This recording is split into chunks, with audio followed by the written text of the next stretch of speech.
สี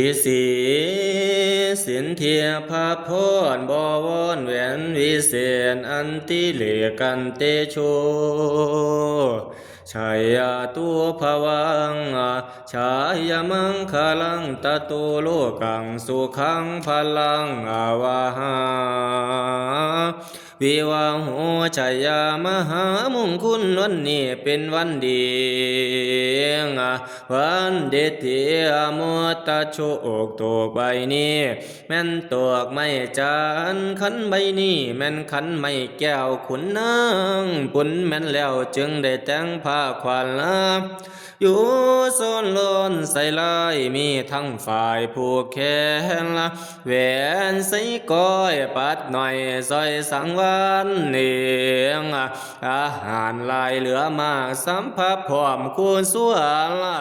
ทั้งผู้พันและมากจีเฝ้าฟังเหียบเดาดามาละหอม่วงเฮาเหล่ากล้องแก้วใส่ผ้าขวาน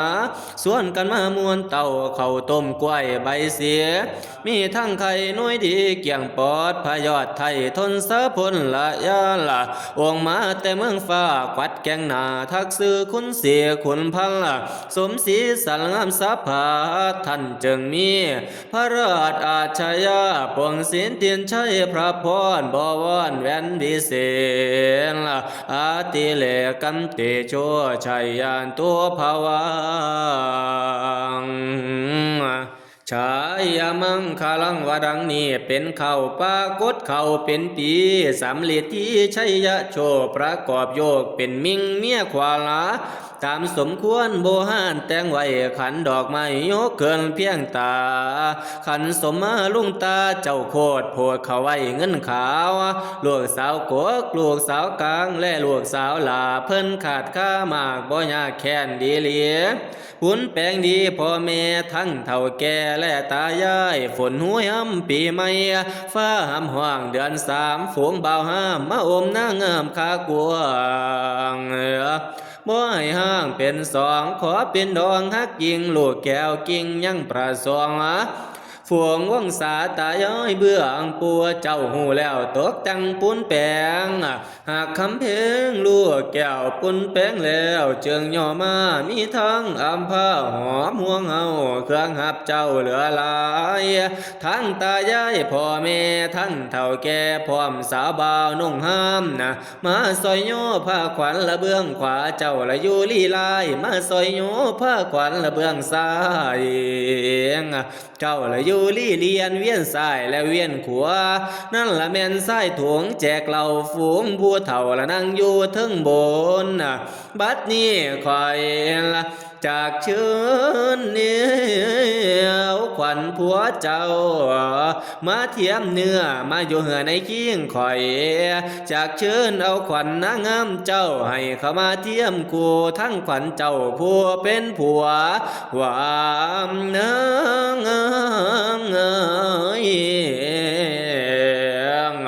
ว่ามาเยอะขวัญเอ๋ยให้เจ้ามาเฉยชมขวัญคู่แก้วมาฮอดแล้วทัดดอกขุมฟุ้มบานจุ่มเจือนั่นละเป็นดอกคัดเข้าทัดดอกเข้ากวนตา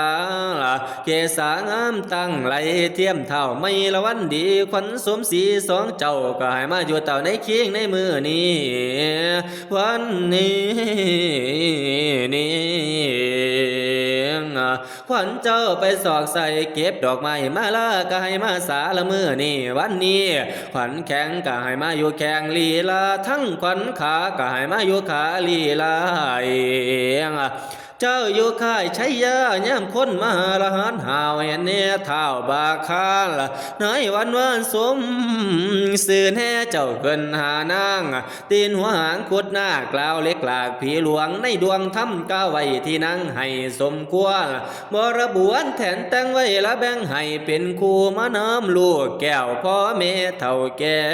พวกให้แล้วให้เป็นคู่เทียมสองให้เจ้ามาปุ่นปองเป็นลูกพ่อปลูกไว้เป็นเฮือละสองบนเฮืองลูกละหักเกิ้งหน้าเทียมทันเนงข คอยจางเชื้อเอาขวัญบาคันให้เจ้ามาเทียมไล่ระไมเนื้อผิวบางสมนางงามอยู่ทางอินฟากฝ่าปุ่นแปงให้เจ้ามาเฟื่อแฝงเมียแพงถึงเท่าห้อยขวบเข่านานยิงเที่ยราคาให้เจ้ามีบุตรตาหญิงสายน้อยคอยสวงใส่พ่อแสละของกับเน้นให้เจ้ามีทุกสิ่งสร้างมาละมิงอ่านคำพยาทำตนองอาจฤทธิเดชกาลือสาละทำตำราก้าไว้อินทันไทยถวายพรเป็นคำสอนละพระอินทสังโลง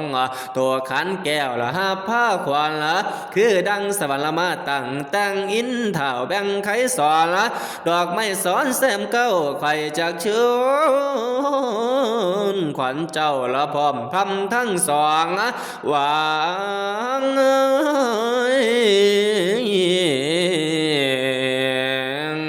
มาเยอะขวัญ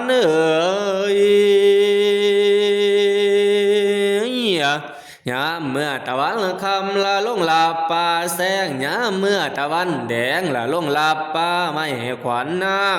มาเทียมนางยาสาแม่เจ้าแอมสวมทาข้องหาละมีทั้งผ้ากาสาแพร่ไล่สอนเสื้อรัศมีแก้วเหือปักแซวไหมแดงขวัญจอมแพงให้เข้ามาเทียมกูขวัญเจ้าอยู่ฝากฟ้าแดนไก่ก็ให้มาสาละมือนี้วันนี้ว่ามาเยอะขวัญให้เจ้ามาสาเกตเก้าทัดดอกบัวระพันให้เจ้ามาถ้าจันละแม่เจ้าแต่งไว้ให้เจ้ามาทัดดอกไม้ข้องเกตสวยรวยมวยผมยาวพระสงฆ์ใส่โส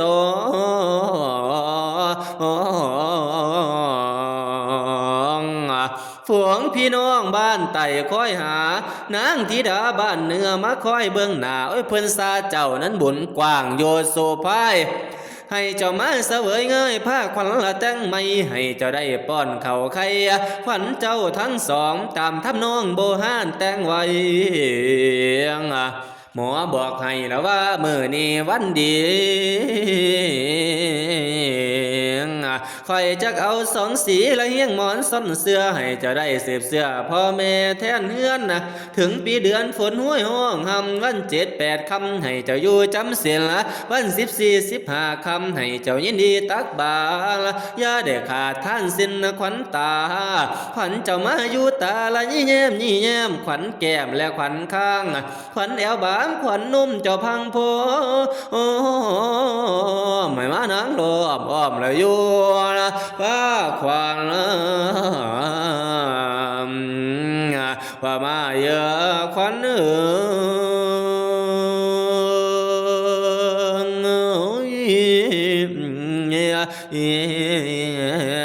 โอ้ยเด้อละมือนี่ละแม่นมือเดวันนี้แม่นมือห่วงเฮาผู้เฒ่าเกิดเป็นสาวก็ว่าแม่นมือนี่วันนี้ข่อยจักได้แทนเฮือนก็ว่าแม่นมือนี่วันนี้นอนหลับเด้งละหมื่นก็ว่าแม่นมือนี่วันนี้นอนเตือนเด้งละแสนก็ว่าแม่นมือนี่วันนี้แขนเท้ากายแขนนั่งก็ว่าแม่นมือนี่วันนี้เข่าเต็มช้างล้นเครือก็ว่าแม่นมือนี่วันนี้3 วันละให้เจ้าได้แก่มองโคนมาถ้าเจ้าเนื้อหามือให้เพิ่นได้เสื้อผ้ามาหาเจ้าเนื้อขาเท้ากายขานั่งสุขสบายละพัมพ่อไม่เจ้ามีใจอ่อนน้อมตั้งหน้าต่อส้มเสยเจ้าเป็นเขยเจ้าทำใจกว้างอย่าได้ก้าวอ้างสรรพสิ่งอันใดไล่ไก่ให้เจ้าว่าโซ่ไล่มาให้เจ้าว่าเสไล่งัวควายให้เจ้าว่าเจ้าอย่าได้ดื้อเตะเตี่ยวซุยลุยต่อหน้าเจ้าคนเนี่ยเจ้าจะได้ปากพัวสรรพสิ่ง งอันใดให้มีใจใสละต่อนางแก่นไทยเจ้าเป็นลูกไผให้เจ้าฮักแม่ผัวอย่าได้เว้านัวขวัญผัวเชิงสู่เจ้าผู้นักปราชญ์ฟังธรรมนะถึงเดือนดำจะได้ไปเที่ยวเล่นยามคำเฮือนหลังตำนั่นละแม่นเฮือนชายข้าสูงหลังใหญ่ก็ท่อนใส่ป้านลุ่มนะเฮือนหลังกลมนั่นละแม่นเฮือนพ่อเคยสั้นต่อหลังสวงแม่นเฮือนลุงและเฮือนป่าหลังหนากว่าให้ดังใส่แขนนางไล่ล่วงกลมหูบนาคแป้นเพื่อนหาบมุ้งกระเบื้องดินขอมีหัวเย็นหลังสูงพร้อมภาพห้องมาศาสตร์ขานหิงอาชาในให้ในเฮือนละห้องน้ำบ่อแก้วหลังนั้นพอให้แล้วแก่ลูกทั้งสองให้จะมาปุ่นปองกินท่านใหญ่ละให้จะได้หยาดน้ำเนื้อยิงที่รางก็ได้กินสิ้นให้เจ้าทรงเงินได้กินป่าให้เจ้าทรงเงินยาเพิ่นซาเจ้าบนกว้างอยู่สุภายมีลูกสาวลูกชายได้ผู้ประเสริฐให้เจ้าได้ลูกแก้วเกิดความในอดทนให้เจ้าได้ฟังคำสอนตาและย้อยพ่อและแม่ใจเพกว้างพี่น้องเจ้าวงศาตาเบื้องซ้ายเจ้าอย่าเหลียวดูซ้ายตาเบื้องขวาเจ้าอย่าแลดูสู่ถึงยามแลงให้เจ้าแต่งผ้าเขาถึงยามเศร้าให้เจ้าแต่งผ้าง่ายเจ้าอย่าได้นอนหลับไหลตื่นสายผิดหีให้เจ้าจีบมากไว้ประสงค์ใส่ผ้าง่ายเจ้ามีผัวให้เจ้าถิ่มใจเก่าเราให้น้อยให้เจ้าย้ายไผเราให้ใหญ่ให้เจ้าย้ายขุนมือม้วงคุณของเจ้าและนางแก้วละหมอกาวเล้วซ้ำเติมถวยพ้นละเป็นคำสอนพระอินทร์สังโลกเจ้ามีโซแล้วให้เจ้าคอยเพียนเอาว่าละมาเยอะละควาน